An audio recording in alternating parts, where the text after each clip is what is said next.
Welcome back to Inside Indonesia, brought to you by the Jakarta Globe.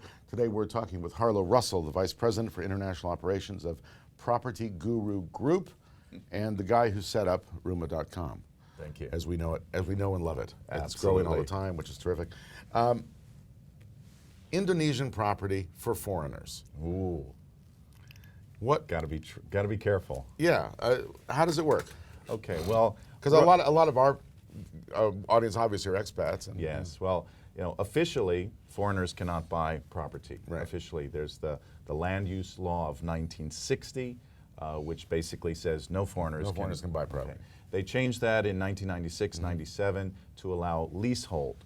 So today, many of the property developers, for example, if you're a foreigner, expat, bule, and you want to buy something, they have a workaround. And it's basically a leasehold. And that leasehold allows you to lease the property initially for 25 years, then you can extend it for another 25 years, and then a final 20 years. So supposedly, theoretically, because it hasn't been done yet, a foreigner can basically use that property for 70 years. And that's how, that's the current standard workaround. So when I'm 150, Exactly. Okay. Then you got to give it to somebody else. but so that's the idea with a condominium. Because people often think that you can own a condominium.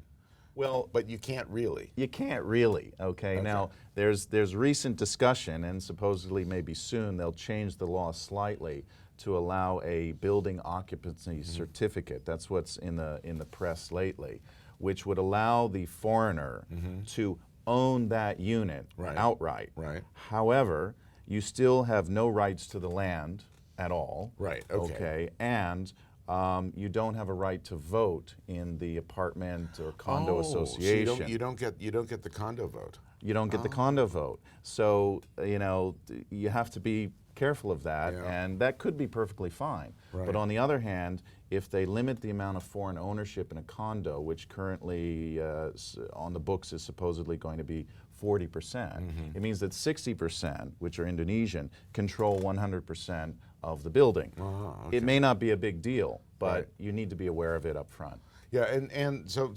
the idea is that at least it'll be a little bit better. It's a step forward in that you get an official document that says, I own this apartment, rather than a lease, etc. What is the reason for restricting foreign ownership? Because it's restricted in most Asian countries, not in Singapore, not in Hong Kong, but most every place else. Well, I guess it goes back to a sense of nationalism, and we want Indonesia for Indonesians, and I guess essentially from way back when a fear of foreign domination of owning everything, which can make sense. In other countries, though, there's complete foreign ownership, like Indonesians can buy in the U.S. Without restrictions. Can buy in Singapore, not landed property, but apartments and condos with no restrictions.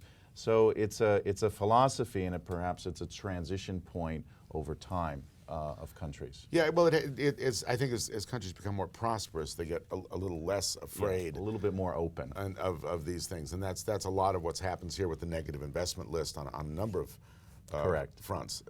And hopefully, as it gets more open, they see the openness actually brings in more money rather than the other way around. It generally does, but property is generally one of the last bastions of protectionism. Absolutely. Now, two other questions I want to go into before we run out of time. First is the question of taxes. Yes. When you sell, when you buy this fabulous property and it's going up in value all the time, you say, "Oh my goodness, it's worth 40% more than it was last year. Should I sell it?"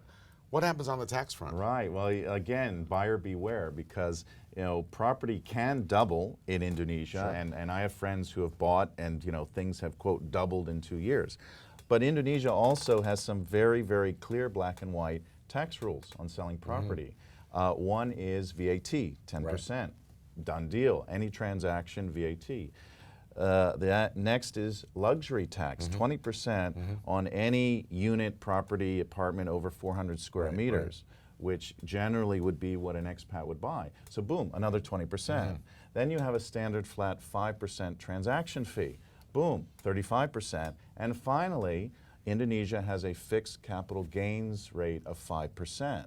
So right off the top, whatever you're going to sell for, officially and formally, you got a 40% tax rate. That's a huge tax rate. It is. Actually, selling property in Indonesia makes it actually a very expensive place to sell property. Not necessarily to buy. You might be able to buy a bargain. Right. But selling it becomes, you got to factor So really, that if you in. buy that apartment and you're not going to live in it, you might get money on the rent. Correct. Frequently you do. Yes. But selling it, you might come in for a rude surprise if you don't know about this. But here's another thing. On rental income, officially, there's a 20% tax on rental income. No kidding. Yeah.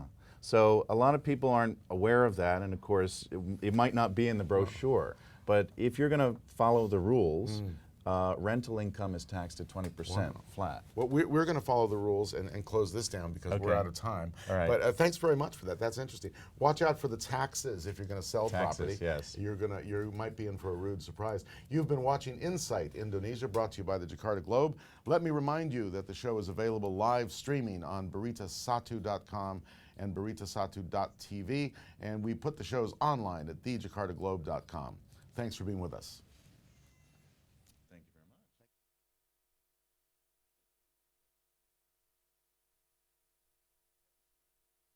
you very much.